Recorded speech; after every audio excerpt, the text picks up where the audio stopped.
Last time हमने 16.1 exercise की थी जिसका हमने पार्ट 1 डिस्कस किया था। अभी हम लोग इसी एक्सरसाइज का पार्ट 2 डिस्कस करेंगे जिसमें basically question number 7, question number 8, question number 9 और क्वेश्चन नंबर 10 ये हम लोगों का टारगेट है आज का, है ना। इसी के साथ फिर हमारी 16.1 समाप्ति हो जाएगी। क्या तो 16.1 का पार्ट 2 वाला टॉपिक समझने से पहले बहुत ज़्यादा ज़रूरी है कि आपको ये पता होना चाहिए कि 16.1 का पार्ट 1 क्या था। ठीक है, अगर आपको उसका पार्ट 1 का आइडिया है तो ही आप इसका पार्ट 2 सॉल्व कर पाओगे, अदरवाइज नॉट पॉसिबल। ठीक है, तो देखो क्या बोल रहा है। ए बी ऊपर लिख के रखा हुआ है, बोल रहा है कि इस बी को आप 6 से मल्टीप्लाई करेंगे ताकि जो नंबर नया आए उसकी आखिरी डिजिट भी बी ही हो। मतलब आपने इसको एक ऐसे नंबर से मल्टीप्लाई किया जिसको मल्टीप्लाई करने के बाद जो एक नया नंबर आए उस नए नंबर की भी आखिरी डिजिट में बी ही होना चाहिए। खैर, तो अभी देखो तुम लोगों के पास बहुत सारे 1 डिजिट नंबर हैं। थोड़ा रफ में हम लोग यहाँ पे काम कर लेते हैं। रफ कैलकुलेशन कहती है कि अगर मैं बी को 0 ले लूँ और उसको 6 से मल्टीप्लाई करूँ तो 0 6 0 होगा। देखो ये वाला नंबर और मेरा आंसर दोनों सेम आ गया, बिल्कुल आया। तो मैडम क्या मैं बी की जगह 0 लिख सकती हूँ? बिल्कुल लिख सकते हो, बट आपको आगे भी ट्राई करना है और भी पॉसिबिलिटीज़ देखनी है। जैसे अगर मैं लेट्स से बी की वैल्यू 1 ले लेती हूँ और मैं 1 × 6 अगर करती हूँ तो मेरा आंसर आएगा 6। तो मेरा ये पहला वाला नंबर और ये मेरा आखिरी वाला नंबर सेम नहीं आ रहा है, तो 1 नहीं लिया जा सकता। अब आप अपने दिमाग में सोचिए कि ऐसा कौन सा नंबर लिया जा सकता है जिसको 6 से मल्टीप्लाई करने के बाद जो आंसर आए वो भी सेम रहे। तो हमने रखा 6 × 6 कितना होता है? 36। तो देखो इसकी आखिरी डिजिट भी क्या है? 6। इसकी आखिरी डिजिट भी क्या है? 6। सो टोटल कितना हो गया आपका? ये दोनों आंसर क्या आ गए आपके? सेम आ गए। ये देखो ये दोनों आंसर आपके सेम आ गए। डन। तो ऐसे केस में हाँ, यहाँ पे बी की जगह क्या रखा जा सकता है? यहाँ पे बी की जगह आपका 6 रखा जा सकता है। मैडम 0 क्यों नहीं रख रहे? खैर उस पर भी अपन बातचीत करेंगे। तो इसका मतलब इस पर्टिकुलर क्वेश्चन में हम लोग हमारे बी की जगह क्या रखने वाले हैं? 6 को चूज़ करेंगे। 6 को हम लोग यहाँ पे क्या करेंगे? रखेंगे। तो हम लोग लिखेंगे कि हियर हमने क्या रखा? बी की वैल्यू को 6 लिया। ठीक है, तो 6 रखने से फ़ायदा क्या मिला कि b × 6 b आना चाहिए। ठीक है, ऐसा क्वेश्चन वाला कह रहा है। तो 6 रखने पे 6 × 6 कितना आएगा? 36 आएगा। तो ये हमारा 6 और ये वाला हमारा 6 क्या हो जाएगा? मैच हो जाएगा। डन। ये हमारा 6 और वो वाला 6 हमारा क्या हो जाएगा? मैच हो जाएगा। बराबर। अच्छा ठीक है मैडम, ये भी सही है। इसके अलावा और कोई ऑप्शन है आपके पास? तो हाँ यार, सोचना पड़ेगा इसके अलावा भी मेरे पास कोई ऑप्शन है क्या। तो हमने कहा कि एक काम करो, 6 आपको 6 को मल्टीप्लाई करना है ना, आप 4 से मल्टीप्लाई करो। क्यों? 6 4 जा कितना होता है? 24। अरे वाह, यहाँ पे भी 4, इसके आखिरी डिजिट में भी 4, यानी कि 4 भी एक ऑप्शन हो सकता है। तो एक ऑप्शन 0 भी हो सकता है, एक ऑप्शन खुद 6 भी हो सकता है और एक ऑप्शन 4 भी हो सकता है। अब हमें ये सोचना है कि कौन सा ऑप्शन हम रखें। ठीक है, तो ठीक है चलो डिसाइड करते हैं। तो मैंने एक काम किया कि मैंने यहाँ पे b की जगह क्या डिसाइड कर लिया कि चलो मैं यहाँ पे क्या रख लेती हूँ? 4। तो b की वैल्यू 4 रखेंगे। ठीक है, तो 4 रखने पे 4 × 6 कितना हो जाएगा? आप लोगों का 24 हो जाएगा। तो आपका स्टार्टिंग का 4 और आपके पीछे का 4 ये दोनों मैच करेगा, है ना। अच्छा, इससे फ़ायदा क्या है? इससे फ़ायदा ये है कि आप लोगों का जो 2 है, 24 के आगे का जो 2 है, ये पर्टिकुलर 2 बेसिकली आप लोगों का क्या हो रहा है? कैरी फॉरवर्ड हो रहा है ना। वो आगे किस कैरीड फॉरवर्ड, वो आगे क्या हो गया? कैरी फॉरवर्ड हो गया। इसका मतलब इस ए के ऊपर 2 आ गया होगा। बल ओके, अब ये सोचो, इस 6 को इस ए से मल्टीप्लाई करना है। मल्टीप्लाई करने के बाद जो आंसर आए उसमें 2 ऐड भी करना है और ऐड करने के बाद जो आंसर आए उसका आंसर डबल भी होना चाहिए। मतलब यहाँ पे आंसर होना चाहिए 44, क्योंकि बी की वैल्यू तो हम लोग 4 ऑलरेडी सेट कर चुके हैं ना। तो अभी आपको आंसर होना 44। तो अब यह 6 को ऐसे कौन से नंबर से मल्टीप्लाई करोगे, ठीक है, जिसको मल्टीप्लाई करने के बाद 2 ऐड करने के बाद आपके पास आंसर 44 आए। तो इसका बहुत ही सिंपल जवाब है, ठीक है, कि यहाँ पे हम लोग हमारे क्या करेंगे, ए की वैल्यू कितनी रख लेंगे, आपकी 7 रखेंगे। ए की वैल्यू अगर आपने 7 रखी तो क्या हो जाएगा आपका 6 × 7, और उसमें आपने 2 ऐड किया तो 6 7 ज़ा 42, 42 में आपने 2 ऐड किया सो इट विल बी 44। तो आपका फाइनल आंसर जो आएगा वो 44। 44 मतलब देखो स्टार्टिंग में हमने 4 को अपना बी लिया था, हम चाहते थे हमारा आंसर क्या है, बी आए, यानी कि हम चाहते थे हमारा आंसर क्या है, 44 आए। सो आ गया। सो देयरफॉर इस पर्टिकुलर क्वेश्चन में बी की वैल्यू 4 है एंड इस पर्टिकुलर क्वेश्चन में ए की वैल्यू कितनी है, 7 है, ठीक है। So this is our particular answer, ये हमारा पर्टिकुलर आंसर है ना। तो कैसा है, आपके पास किसी भी पर्टिकुलर क्वेश्चन में पॉसिबिलिटीज़ बहुत सारी हो सकती है, मैं ये बताना चाह रही हूँ। जैसे इस पर्टिकुलर क्वेश्चन में 0 भी एक पॉसिबिलिटी थी, 6 भी एक पॉसिबिलिटी थी, बट अगर आप मान के चलो यहाँ पे बी की जगह 0 रख देते तो यहाँ पे भी 0 आता, क्या आगे कुछ कैरी फॉरवर्ड होता? नहीं मैडम, कुछ भी नहीं होता। फिर 6 को ऐसे कौन से नंबर से मल्टीप्लाई करते कि यहाँ पे 0 0 आ जाए? अब बोलोगे मैडम उसको भी 0 से मल्टीप्लाई कर देते, तो भाई ए और बी ये दोनों अलग नंबर्स होने चाहिए, सेम नहीं होने चाहिए। तो इसका मतलब इसलिए हम यहाँ पे 0 नहीं रख पाए, ठीक है, बढ़िया। चलिए क्वेश्चन नंबर 8 में मूव करें, चलो करते हैं। ये तो बड़ा ही सादा सिंपल सा सवाल है। एडिशन वाले जो सवाल होते हैं ये पर्सनली बहुत ही ज़्यादा आसान होते हैं। खैर अब देखो, अब आपको बी में 1 को ऐड करना है सच दैट ऐड करने के बाद जो आंसर आए वो 0 होना चाहिए। तो b के साथ अगर मैं 0 ऐड कर दूंगी, लेट्स से b + 1 को मैंने किया 0 + 1, तो आंसर तो 1 आएगा। अगर मैं b + 1 की जगह 1 + 1 कर दूंगी, यानी कि b की जगह 1 रखूंगी तो आंसर 2 आएगा। b की जगह अगर मैं 2 रखूंगी तो 2 + 1 आपका 3 आएगा। b की जगह अगर मैं 3 रखूंगी तो 3 + 1 आपका 4 आएगा। डन। तो मैं ऐसा कौन सा नंबर रखूँ कि मेरा आखिरी डिजिट 0 आ जाए? सो हमने आंसर रखा 9 ताकि आखिरी डिजिट आपका आ जाए 10 यानी कि 0।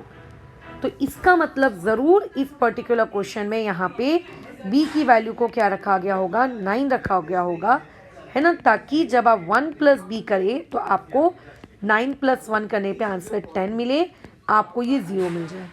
और इस पर्टिकुलर क्वेश्चन में आपने 0 को बेसिकली क्या कर दिया है, कैरी फॉरवर्ड कर दिया है। आपने इस पर्टिकुलर क्वेश्चन में क्या कर दिया है, उसे कैरी फॉरवर्ड कर दिया है, यानी कि आपका 1 इस a के ऊपर है, ठीक है। अच्छा, अब अगेन आपको ये सोचना है कि आखिर इन तीनों के साथ मैं ऐसा कौन सा नंबर ऐड करूं कि यहाँ पे मुझे b मिले। b मतलब हमने b कितना रखा है, हमारा b है 9, है ना, हमारा b क्या है 9। मतलब सेकेंड कंडीशन हमें ये कहती है कि आखिर ऊपर वाले कैरी को, उस a को और उस 1 को, तीनों को इस तरीके से ऐड करो कि फाइनल आंसर b आना चाहिए। एंड b की वैल्यू ऑलरेडी हमारे क्वेश्चन में हम लोग सेट कर चुके हैं, कितनी, 9। अगर मैं इसको सॉल्व करूँगी तो यहाँ से मेरे पास a की वैल्यू कितनी आ गई, 7 आ गई। इसका मतलब वहाँ पे a की वैल्यू मुझे कितनी रखनी है, 7 रखनी है। सो यहाँ से ये पता चल गया कि यहाँ पे b की वैल्यू है 9 एंड इस पर्टिकुलर क्वेश्चन में a की वैल्यू कितनी है, 7, ठीक है। बैकग्राउंड नॉइसेस को काइंडली इग्नोर करें, can not be control because. खैर, तो ये हम लोगों का था एक छोटा सा प्यारा सा सवाल, है ना, बस करा। खैर अब देखो इसी के बेसिस पे 9th वाला सवाल है, बट हाँ उसमें आपको 2 डिजिट्स ना देकर वो कितने डिजिट्स दे रहा है, वो आपको 3 डिजिट्स दे रहा है यार। ओके, खैर अब बोल रहा है कि b में और 1 को आपस में ऐड करो ताकि 8 आए। तो तुम बताओ क्या ऐड करेंगे? अरे यार ये क्या बात कर रहे हो, तो सबसे आसान सवाल है ना। पहली कंडीशन ये कहती है कि आपके b में आप 1 ऐड करिए ताकि आंसर आपको 8 मिले। तो हमारे पास b की क्या वैल्यू आएगी, b की वैल्यू आएगी 7, कि मैडम 7 + 1 करने पे 8 आता है। लेकिन इस पर्टिकुलर क्वेश्चन का जो आंसर आया है 1 आप लोगों का क्या है, ठीक है, 1 आप लोगों का क्या है, एक सिंगल डिजिट है। सिंगल डिजिट का कुछ कैरी फॉरवर्ड होता है क्या? सिंगल डिजिट तो कैरी फॉरवर्ड नहीं होता। इसका मतलब इस पर्टिकुलर क्वेश्चन में यहाँ पे कुछ भी कैरी फॉरवर्ड नहीं हुआ है। ठीक है, यहाँ पे कुछ भी आप लोगों का कैरी फॉरवर्ड नहीं हुआ है। अच्छा, अब आगे क्या? अब देखो सेकंड कंडीशन ये कहती है कि ए और बी को ऐड करो ताकि आंसर 1 आ जाए। यानी कि सेकंड कंडीशन ये कहती है कि ए प्लस बी इन दोनों को ऐड करके आंसर 1 आना चाहिए। अब देखो बी की वैल्यू तो आपकी पहले ही आ चुकी है ना? बी की वैल्यू तो आपकी पहले ही आ चुकी है। ऊपर कितनी आई है? 7 आ गई है। अब आपको ये सोचना है कि मैं ए की वैल्यू ऐसी क्या रखूं कि मेरा आंसर 1 आए। अब देखो 7 में कुछ भी पॉजिटिव 1 डिजिट ऐड करने से आंसर 1 तो कभी नहीं आएगा। 7 में अगर तुम सबसे छोटा नंबर 1 डिजिट का 0 भी ऐड करोगे तो भी आंसर 7 आएगा। तो आखिर में इसमें क्या ऐड करूं? तो अगर आप यहाँ पे लेट से 4 ऐड करते हो, ठीक है, अगर आप मान लेते हैं अगर आप यहाँ पे 4 ऐड करते हो तो 4 + 7 = आपका आएगा 11। और आपको देखो ये आखिरी 1 डिजिट आपकी क्या हो जाएगी? मैच। तो इसका मतलब आप लोगों का जो यहाँ पे ए का वैल्यू है वो कितना है? मैं आ रहा हूँ 10 मिनट में, तुम देख लो तुम जा रहे हो कि ठीक है, यहाँ पे ए की वैल्यू आपकी कितनी है? ए की वैल्यू आपने रखी 4। ठीक है, और आपके साथ ही साथ में यहाँ पे एक चीज़ और भी हुई है कि आप लोगों का जो 1 है वो 1 बेसिकली क्या हुआ है? कैरी फॉरवर्ड हो गया है ना? 1 यहाँ पे बेसिकली क्या हो गया? आपका कैरी फॉरवर्ड हो गया है। तो इसका मतलब यहाँ जो ऊपर में 2 है, इस ऊपर में 2 के ऊपर क्या आ गया? आपका 1 आ गया। खैर, आगे के क्वेश्चन को सॉल्व करने का कोई मतलब नहीं है क्योंकि आगे में ए पूछ रहा है, तो जो ए यहाँ पे आया था वही सेम ए यहाँ पे आएगा। तो ए की वैल्यू ऑलरेडी डिसाइडेड है 4, तो यहाँ पे 4 आ जाएगा। और बी की वैल्यू ऑलरेडी डिसाइडेड है तो यहाँ पे 7 आ जाएगा। ख़त्म। ईजी रहता है, बस थोड़ा सा दिमाग लगाने की नीड है। क्वेश्चन नंबर 10 में मूव करते हैं। अच्छा, ये थोड़ा अलग है। देखो, बोल रहा है ए और बी की ऐसी वैल्यू लो अकॉर्डिंग टू कंडीशन नंबर 1 कि आंसर आना चाहिए 9। ठीक है, आंसर आना चाहिए 9। तो ये तो बहुत सारी पॉसिबिलिटीज़ हो सकती हैं। कैसे? देखो, ए की और बी का एडिशन करने पे आंसर आना चाहिए 9, बराबर। ओके, तो आप ए की वैल्यू को 0 और बी की वैल्यू को 9 लोगे तो भी एडिशन करने पे 9 आएगा। ए की वैल्यू को 1 और बी की वैल्यू को 8 लोगे तो भी एडिशन करने पे 9 आएगा। ए की वैल्यू को आप 7 लोगे, इसकी वैल्यू को 2 लोगे तो भी 9 आएगा, है ना? अच्छा, मैं एक काम करती हूँ, सीक्वेंस ब्रेक नहीं करती। इसको 2, इसको 7, इसको 3, इसको 6, इसको 4, इसको 5, इसको 5, इसको 4, इसको कितना 6, इसको 3, इसको 7, इसको 2, इसको 8, इसको 1, इसको 9, इसको 0। इतनी सारी पॉसिबिलिटीज़ के लिए आपको अपना a + b का आंसर 9 मिल सकता है। बट हम करेंगे कौन सा? लेंगे क्या? कौन सा नंबर लें? तो आप अपना दिमाग लगाइए। ठीक है, आप अपना दिमाग लगाइए कि सेकंड कंडीशन क्या कहती है। सेकंड कंडीशन कहती है कि आपको 2 और a को ऐड करना है सच दैट, ठीक है, सेकंड कंडीशन के अकॉर्डिंग 2 और a को ऐड करना है सच दैट आंसर 0 आए। अब देखो 2 में तुम अगर सबसे छोटा नंबर भी ऐड करते हो यानी कि 0, तो 2 + 0 2 होता है। इसका मतलब आंसर 0 कभी नहीं आ सकता। अगर आंसर 0 आया है इसका मतलब ज़रूर यहाँ पे कोई एक और डिजिट रही होगी, ज़रूर। ठीक है, ज़रूर यहाँ पे कोई ना कोई डिजिट रही होगी जिसकी वजह से आंसर 0 आया है। 0 यानी कि 10। आपको क्योंकि 1 डिजिट नंबर ऐड करना है ना, आपको यहाँ पे क्या ऐड करना है? ए आप लोगों का क्या होगा? एक 1 डिजिट नंबर हो सकता है, 2 डिजिट नंबर नहीं हो सकता। तो 1 डिजिट नंबर में क्या क्या ऑप्शन है? 0 ऐड करवा लो, 1 करवा लो, 2 करवा लो, अप टू 9 करवा लो।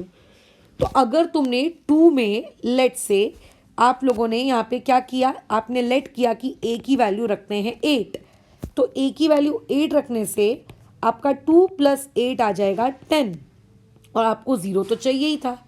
तो इसका मतलब यहाँ पे ज़रूर ए की वैल्यू कितनी रही होगी? 8। एंड आप लोगों का जो 1 है वो क्या हुआ होगा? आप लोगों का कैरी फॉरवर्ड हो गया होगा। कैरी फॉरवर्ड होने का मतलब है आगे, आगे इन द सेंस कहाँ? यहाँ पे आ गया होगा, ऊपर में आ गया होगा, यहाँ पे। ठीक है, तो इसका मतलब ए की वैल्यू हमारी फिक्स हो चुकी है। ठीक है, यहाँ पे हम लोगों का ये कंफर्म हो चुका है कि यहाँ पे ए की वैल्यू कितनी है 8। अगर आप ए की वैल्यू 8 रखोगे तो 8 के साथ ऐसी बी की कौन सी वैल्यू रखें कि आंसर 9 आ जाए, क्योंकि आंसर हमें 9 चाहिए। तो इसका मतलब ज़रूर यहाँ पे बी की वैल्यू कितनी रखी होगी 1, ताकि दोनों को मिला के हमारा आंसर कितना आ जाए 9। ओके डन, बस हो गया हमारा सवाल। प्यारा सा सवाल था, छोटा सा था। तो इसी के साथ साथ हम लोगों की जो 16.1 की जो पहली एक्सरसाइज थी, टोटल 2 पार्ट्स में ये समाप्त होती है। हमने 2 पार्ट्स में इस एक्सरसाइज को किया। पार्ट 1 जिसमें क्वेश्चन नंबर 1 to 6 हम लोगों ने डिस्कस किया था, और ये पार्ट 2 जिसमें हमने क्वेश्चन नंबर 7 to 10 डिस्कस किया है। बराबर, इसके साथ ही साथ में अब देखो पार्ट 1 तुम्हारा समाप्त हो गया। ठीक है, हाँ क्वेश्चंस तुम्हें इसकी प्रैक्टिस करनी पड़ेगी, दिमाग चलाने की कोशिश करनी पड़ेगी, राइट, क्योंकि अगर आप दिमाग नहीं चलाएंगे तो आपको दिक्कत होगी। अब हमारी जो नेक्स्ट क्लास है उसमें हम लोग 16.2 में मूव करेंगे। बट 16.2 जो है वो डिविजिबिलिटी रूल्स पे बेस्ड है। तो वैसे तो डिविजिबिलिटी रूल्स आपने छोटी क्लासेस में भी पढ़े हैं, बट हम लोग कल एक बार डिविजिबिलिटी रूल्स क्या होते हैं इसकी क्लास कर लेंगे और उसके बेसिस पे फिर 16.2 में मूव करेंगे।